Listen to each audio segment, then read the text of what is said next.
Amos looked so dizzy and drained, he could barely move or speak.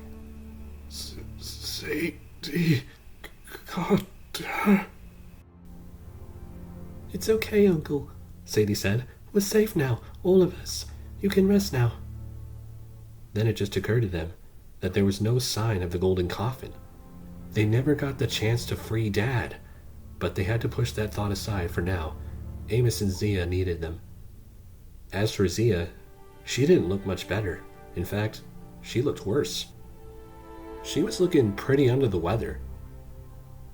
Carter, is Zed gone? She asked. Yeah, he is, Carter said. We stopped him, all thanks to you. The secret name worked. Good, she said weakly. I'm so relieved you're safe. Then she started to shut her eyes.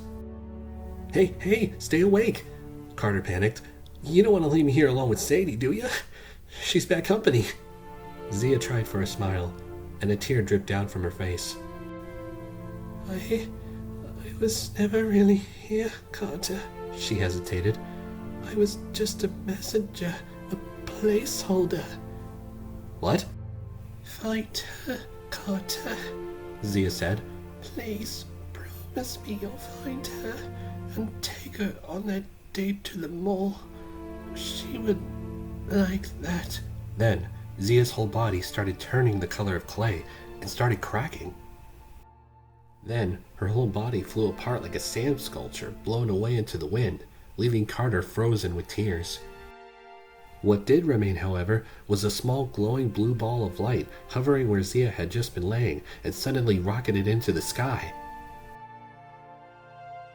A Shopti, Sadie said, surprised. She was a Shopti. Carter, don't you see? She's not dead. She was just a replica. Don't you remember what Toth said? Shopti make excellent stunt doubles. This must have been Iskandor's way of protecting her. And Netvis told me that she was inside a sleeping host. The real Zia's out there somewhere. We'd have to find her, just like she asked. But Carter remained silent, with tears in his eyes. This should have given him some hope. But then Sadie realized, if Zia really hadn't been here this whole time, did they even know her at all? And could Carter really have lost any chance at his first possible girlfriend? He gingerly picked up Zia's wand. Then he blinked the tears out of his eyes and tried for a smile. Yeah, you're probably right, he said. That blue light was just like the light from Toth's Shoppies. It's probably going to do the same and go share what it's seen, assuming it can reach her, wherever she may be. Then, a familiar voice sent shivers down their backs. What have you two just done? Desjardin asked angrily. Carter and Sadie had been so busy getting rid of Set and the pyramid, protecting their friends, saving the world, and keeping themselves alive, they almost completely forgot that he and the other magicians were here. They barely even had time to slow down and take a breather. Seriously? You're still alive out of all people? Nice, Sadie complained. You fools made a bargain with Set? Desjardins growled. In case you missed the whole light show, Michelle, Sadie explained, Apophis the Chaos Snake is rising. If we are to prevent that, then we're going to need help from all the gods, including Set. The House of Life needs to relearn the old ways. The old ways nearly destroyed us. Your own pride destroyed you, Sadie said, with a lot more confidence than she'd ever imagined having, probably thanks to Isis. Not to mention your greed, fear, selfishness, etc., she continued. Maybe following the path of the gods isn't easy, but it's part of the magic. You can't just shut it down. You are drunk with power, Desjardins argued. The gods have possessed you as they always do. Soon you will even forget that you are even human. Well, then I guess you won't mind if we prove otherwise, Sadie said, and she turned to her brother. You know what we have to do, she told him. Yeah, you're right, he said. Consider carefully, child, Isis said in Sadie's mind. What we've done so far is only the beginning. Imagine the power we can wield together. That's the problem, Sadie said. I'm not ready. I have to find my own way there. Very well, said Isis. You're sure about this? Horace asked Carter. We made a great team after all. I can protect you and all your loved ones. Yeah, Carter said, but for once Sadie's right. It's for the best.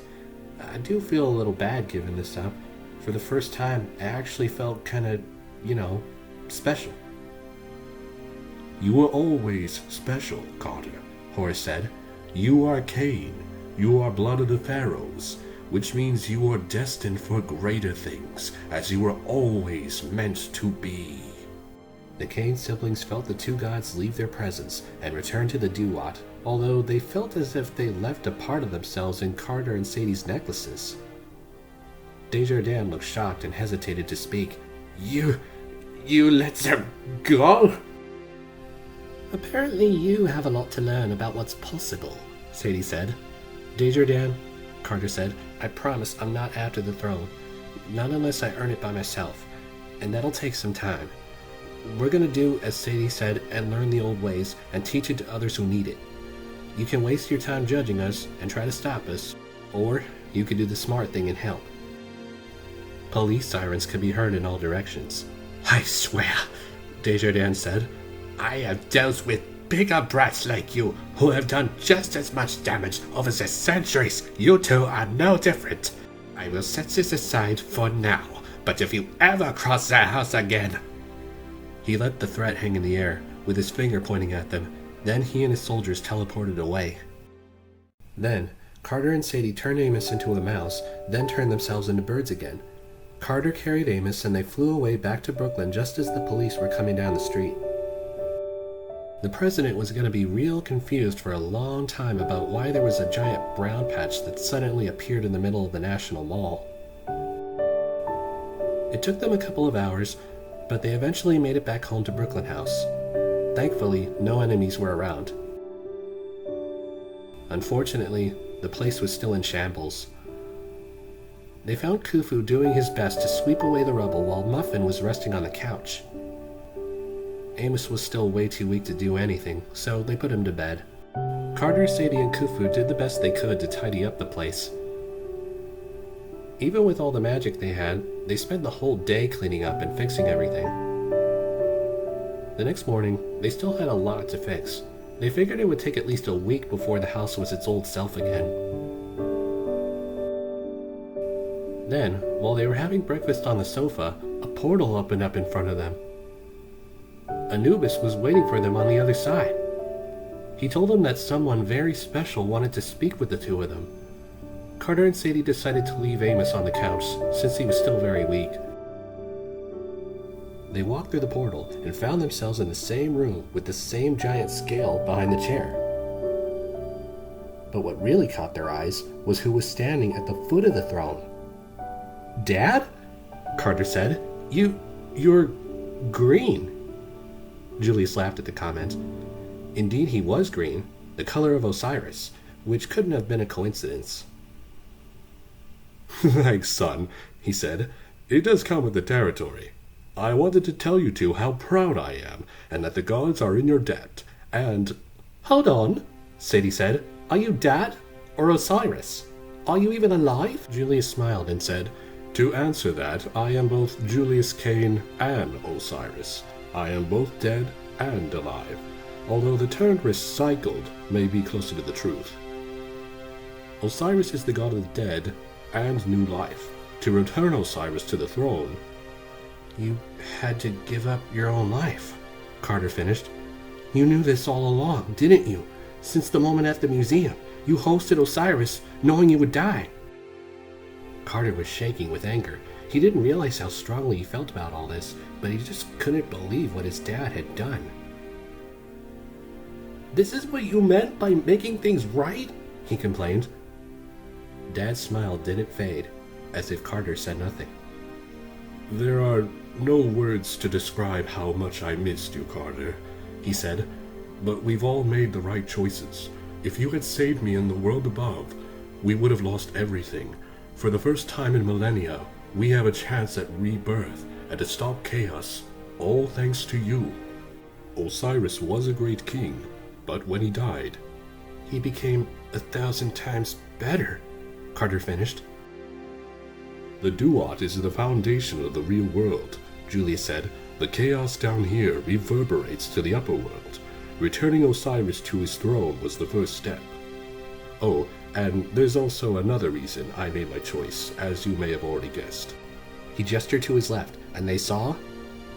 "Mom?" the siblings exclaimed. They both ran to her, but as soon as they touched her hands, they only realized they couldn't touch her at all. Their mom was made of mist. She was still dead. Despite this, she smiled at them and said, "Your father told me you two have grown quite a lot. I almost couldn't believe it. Oh, my dear Carter, you're starting to look more like your father." "Thanks, Mom," he said, trying for a smile. "Dating any girls yet?" she asked him. "Mom," Carter said, embarrassed.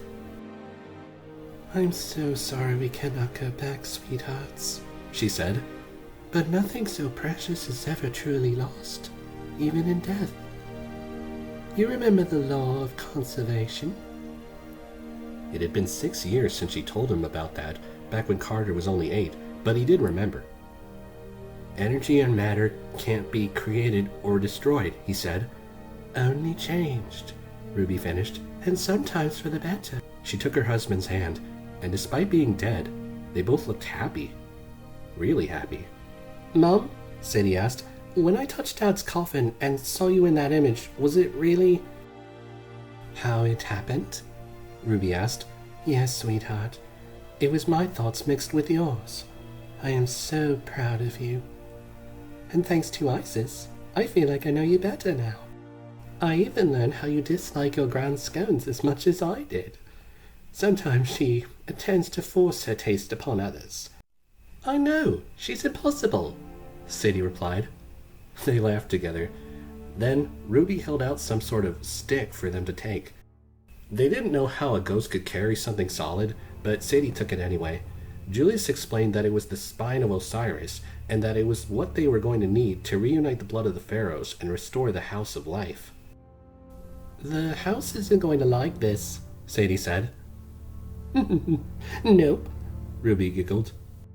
We must let you return home now, Julius said. I promise we will meet again soon. Until then, be good to your uncle. Oh, and when you see him again, remind him that Egyptians believe in the power of the sunrise. They believe each morning brings not just a new day, but also a new world. Oh, and Horus and Isis has sent you a gift of their own by the time you get back." Before Carter could ask, and before Sadie could say goodbye to Anubis, another portal hovered over them, and they found themselves in an even brighter throne room that Sadie recognized. In front of them stood two old friends, Horus and Isis. "Hello, old friends," Horus said. "Osiris tells me you're going to be busy for a while, so I thought I should hurry up and ask you one more time. Will you join me, Carter? Together, you and I can rule the earth and the heavens. Mut demands a leader. We could accomplish so much together, Carter, and it is your destiny to lead the House of Life. You could be king of both worlds." That idea did make Carter's knees turn to water. Then he just said, Maybe someday. Much later." 5,000 years and I still don't understand mortals," Horus said. "But very well. I, Horus, son of Osiris, claim the throne of the gods as my birthright. What was once mine shall be mine again." Then Isis turned to Carter and Sadie and said, "You've both done so much to restore Mut. The gods must gather strength, and you have bought us time. Though we don't know how much time, and Apophis will not stay locked up forever. But today, you are heroes, and the gods owe you a debt, which we take very seriously."